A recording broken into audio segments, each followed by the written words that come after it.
परसों कर दो, इससे बेहतर नहीं है कि मैं कर दूं? क्या कहते हैं आप देखें, इसे? आपको अपनी लाइफ में जो है ना डिसिप्लिन लाना पड़ेगा। हम्म। पहले तो आप ये सोचें कि टाइमिंग कर लें कि हम्म। मेरा मोबाइल का क्या टाइम है। हाँ। आपने हर टाइम अगर सिर्फ यूट्यूब में सीखने में लगा दिया तो हाँ, आपकी उम्र अगर 60 साल हो गई तो सीखने में टाइम निकल गया, फिर सीखने में जाने ही का निकल टाइम गई। आ जाएगा। हाँ, ठीक है। बिल्कुल। तो आपने वो काम करेंगे करना। कब, जब आप सीखने में ही बस सारा वो टाइम। वही बताना चाह रहा हूँ, आप हाँ। समझदार हैं, आप खुद हाँ। ही आगे तक पहुंच गए। हाँ। आप देखें कि आपके पास टाइम है। पूरी दुनिया में जितने हम्म। तरक्की याफ्ता ममालिक हैं या हम्म। उनके जो लोग हैं, वो सुबह उठते हैं, हम्म। अपनी मेहनत से ईमानदारी से काम करते हैं, हम्म। और 5 बजे तक का उनका टाइम होता है। मॉर्निंग पे, वो मॉर्निंग में मॉर्निंग में उठ के। उठ के अपने काम करते हैं, उनका फोकस काम होता है, मोबाइल नहीं होता। ये हम्म। सिर्फ हमारे पाकिस्तान में ऐसे ही। ये थोड़ा ज्यादा है। हम्म। तो आप वो जो अच्छी बातें बाहर मुल्कों के जो लोगों की है, आप उनको जरूर फॉलो करें हम्म। कि वो सुबह जल्दी क्यों उठते हैं, सुबह जॉब पे क्यों जाते हैं। ये तो हमारा इस्लाम दर्द देता है, मगर इस पे अमल जो है ना वो नॉन वो लोग मुस्लिम करते हैं। कर रहे हैं। हम्म। तो आप वो अल्लाह के पैगाम, वो अल्लाह ने जो अपने कुरान शरीफ में फरमाया उस तरीके से उस पर अमल करेंगे, आप तरक्की भी करेंगे। और आपके पास 5 बजे के बाद फैमिली का टाइम है। हम्म। पूरे दुनिया में लोग अपनी फैमिली को शाम को 5 बजे के बाद लेके जाते हैं, घूमते फिरते हैं, हम्म। पार्क में बैठते हैं, बच्चों को एंजॉय कराते हैं, कहीं खाने पीने जाते हैं। उसके बाद मगर रात के 8-9 बजे तक घर पे आ जाते हैं। हम्म। उसके बाद 1-2 घंटे अपना मोबाइल तक खेल लें, जो भी उसके पेंडिंग काम है मोबाइल के जरिए कर लें, फिर सो जाएं। हम्म। ना के पूरी देखें, ये सारा सिस्टम पूरा उल्टा हो गया। एक तो हम्म। हम गरीब, हमारा मुल्क जो है ना गरीब है। हम्म। फिर हमारे लोग जो है ना उनकी ये हरकतें कि पूरी पूरी रात जागने लग गए, हम्म। फिर सुबह जो है ना 2-2 3-3 बजे तक सोते रहते हैं। तो ये ऐसे जो ही। यूथ है ये जल्दी उठेगी, मुल्क की तरक्की के लिए काम करेगी, अपनी तरक्की के लिए काम करेगी, तो उसके लिए उसको सुबह जल्दी उठना पड़ेगा, बिल्कुल। रात को जल्दी सोना पड़ेगा, रात को जल्दी सोना पड़ेगा, सुबह जल्दी उठना पड़ेगा। ऐसे ही, फिर ऐसे। उसके बाद आप अपने लाइफ जो है ना डिसिप्लिन में लेकर आए हैं, फिर कोई वजह नहीं है कि आपको तरक्की ना मिले, बिल्कुल बिल्कुल, मिलेगी और इंशाल्लाह। नमाज कायम रखें, वो नमाज तो पढ़े। जाहिर है, वो तो सुकून है। लाजमी है देखें, नमाज। वो तो 5 अरकान जो है वो तो आपको फॉलो करने ही करने हैं अगर आप माशाल्लाह। तरक्की करना चाहते हैं और ज़िंदगी में कुछ बनना चाहते हैं, ये सच कह रही हूँ, बड़ा आजमाया हुआ है, मेरा तो आजमाया हुआ है कि आप एक नमाज ना छोड़े। यकीन करें, जो दिल में और जहन में भी ख्याल आएगा ना कि ये हो जाए, वो हो जाता है। ये मैं लिख के आप लोगों को वेरी दे रही गुड। हूँ। अल्हम्दुलिल्लाह, मेरी लाइफ में ये सारी चीज़ें, कुछ भी मैं अगर चाहती हूँ अल्हम्दुलिल्लाह, तो ये अल्लाह का करम इसीलिए कि अल्लाह को सजदा कर रहे हैं, अल्लाह को खुश करने की कोशिश करें। हालांकि हम इस काबिल नहीं हैं, गुनाहगार हैं, बहुत गुनाह, पता नहीं अल्लाह के कितने बंदों को दुखी भी करते हैं हम अपने कुछ अल्फाजों से, कुछ ऐसी चीज़ों से। कोशिश तो करते हैं ना करें, पर कहीं ना कहीं ज़रूर हो जाता होगा, और उसका बड़ा गिल्ट भी रहता है कि यार, अच्छा मैं कर जाती हूँ कभी कभी, मुझे गुस्सा बहुत आता है, मैं बहुत हाइपर हो जाती हूँ। पर अभी मैंने अपने गुस्से को बहुत कम किया है, क्योंकि मुझे मेरे अंदर एक अजीब सी फीलिंग्स आना शुरू कि मुझे ऐसा लगता है कि मेरी ज़ात से किसी को अब तकलीफ ना हो। मैं सबसे बड़े अच्छे से प्यार के अंदाज से अब बात करती हूँ। मुझे लगता है कि नहीं, मुझे चेंज होना चाहिए। शायद मेरा गुस्सा किसी के दिल को लग जाए और वो अल्लाह को नापसंद हो वो चीज़, और मैं कर जाऊं तो ये बड़ी खतरनाक चीज़ हो जाएगी। अच्छा, अच्छा, एक चीज़ मैं आपसे ज़रूर पूछना चाहूँगी, आप क्योंकि बिल्डर भी हैं, तो मुझे ये बताएं कि अब ये जो घर टूटे हैं सैलाब में, अब आप बताएं ये किस तरह से घर दोबारा बन सकते हैं, क्या होना चाहिए, किस तरह से सिस्टम होना चाहिए, कोई अपने तौर पे बताएं, क्योंकि मैं तो हूं नहीं, वरना मैं बताती कि भाई ये इस तरह से प्लान बनाएं, इस तरह से घर बनेंगे, इतना टाइम लगेगा, कुछ इस तरह से आबादियां बनाएं, कुछ इस तरह से तरीके कार करें।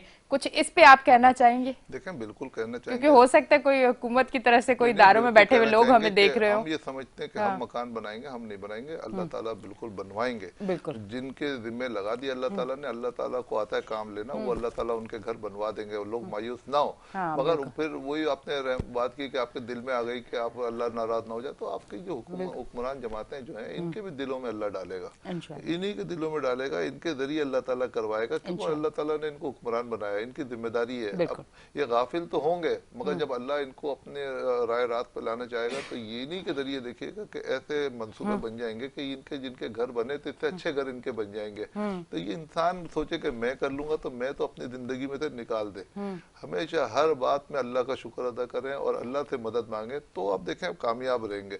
और मैं समझता हूँ ये सब चीजें बिल्कुल सीधी होंगी। ये पहली मर्तबा नहीं है कि हमारे मुल्क में ऐसी कोई तबाही आई है। अब आप देखें, जल्जला आया था, कितना कश्मीर में भी कितना नुकसान हुआ, क्योंकि मेरी 2 खाला जो है वो कश्मीर में रहती हैं, उनको दोनों के घर तबाह बिल्कुल हो गए थे और वो परेशान थी कि कैसे बनेंगे।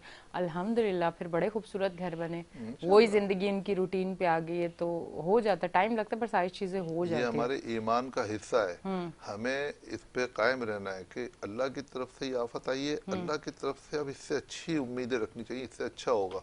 जो लोग अभी परेशान हाल हैं वो ये ना सोचें कि ये क्या हो गया, ये मायूसी कुफ्र है। कुफ्र है तो बिल्कुल। वो मायूस नहीं होना चाहिए, हर हाल में अल्लाह का हर हाल में शुक्र अदा करो। दुनिया जितनी ज्यादा तकलीफ आए उतना ज्यादा शुक्र अदा करो, यकीन माने उतनी ज्यादा मदद आएगी। ये एक फार्मूला बता रहा हूँ आपको।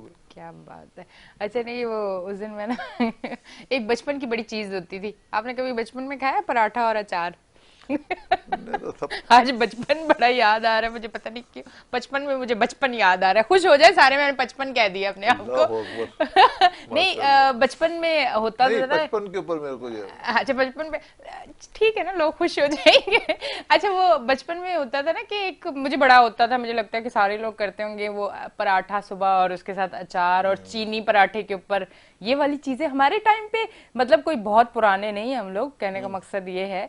पर अगर 10 15 20 साल पहले भी अगर आप जाएं, मतलब 15 साल पहले भी जाएं और 10 साल पहले भी जाएं, तो ये अभी कोई 7 8 9 साल मैंने देखा है कि ये मोबाइल बहुत ज्यादा जब एक्टिव हुआ तो लोगों को नाश्ते में जो है बड़े बड़े जगहों के ब्रोस्ट और बर्गर और ऐसी चीजें चाहिए होती हैं, वरना पहले ये मोबाइल अगर इतना आम नहीं हुआ था तो यही चीजें बच्चे खाते थे बड़े शौक से। देखिए मुझे अभी आपने याद दिला दिया, मुंह में पानी आ रहा है मेरे कि वो चीनी वाला पराठा होता था चीनी ना, वाला ओए पराठा, आय होए, हाय। चीनी वाला पराठा तो समझ ले हम लोग इंतजार करते थे कि बारिश हो हाँ तो पकोड़े बनेंगे हाँ। और चीनी वाला पराठा चीनी वाला बनेगा, पराठा। और वो उसके अलावा गुलगुले होते हैं वो बनेंगे। मतलब ये सब चीजें जो है ना, ये हमारी पहचान है। इंतजार करते थे, या सुबह नाश्ते में कभी फरमाइश होती थी, या कभी इतवार वाले दिन जो है चीनी का पराठा खाते थे, आलू का पराठा खाते थे।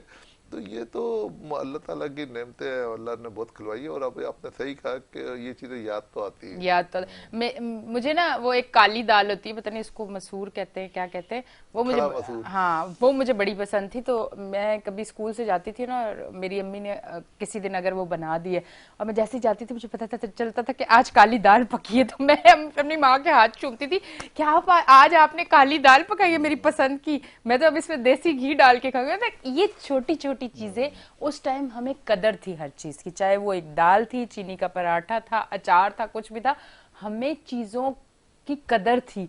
हमें वो अच्छी छोटी छोटी चीजें बड़ी अच्छी लगती थी। अब अगर आप लोग, मैं कहती हूँ, हजारों रुपए की बच्चों को चीजें मंगवा के देते तो थोड़ी देर बाद वो, ये ऐसे नहीं, ये ऐसे होना चाहिए था। नहीं, ये सही ऐसा ही ना। करिए, जो जंक फूड जो है ना, ये हाँ। बच्चों की हेल्थ के लिए भी सही नहीं है। और बच्चे स्ट्रगल करते नहीं है, जंक फूड खाते हैं, फिर वो ओवरवेट हो जाते हैं। तो इसका नुकसान ये होगा कि उनका फ्यूचर जो है, फिर जाहिर है उनको आदत नहीं है मेहनत करने की। हाँ। आप अभी से उनके पेरेंट्स को मैं कहता हूँ कि अपने बच्चों को जो है ना हिलाए जुलाएं, उनको काम करने के लिए अपने नौकर को ना भेजें, उनको भेजें उनको कि भेजें। जाए जाके चीजें लेकर आए, उनको आदत पड़े, दुनिया में पता चले कि मार्केट में क्या चीज कितने की है, उनको पता होना चाहिए। वरना ये बच्चे हमारे इतने सीधे हैं आजकल कि उनको कुछ पता ही नहीं है, कि वो समझते हैं कि बस हमने, अम्मी ने जो है ना, हमारे जो नौकर है उसको बोल देना है, वो जाके चीजें लेके आएगा, या फिर अपना ऑर्डर कर देना है, वो आके घर पे सप्लाई कर जाएगा। तो हमने मजबूरी, कमजोरी बना ली है इन चीजों को। ठीक है जी, हमारा सेगमेंट भी खत्म हो चुका है, बहुत बहुत शुक्रिया, आप तशरीफ लेके आए, थैंक यू। अच्छा जी नाजरीन, आप देख रहे हैं हमारा show weekend shine with Danish. लेते हैं एक ब्रेक, मिलते हैं ब्रेक के बाद।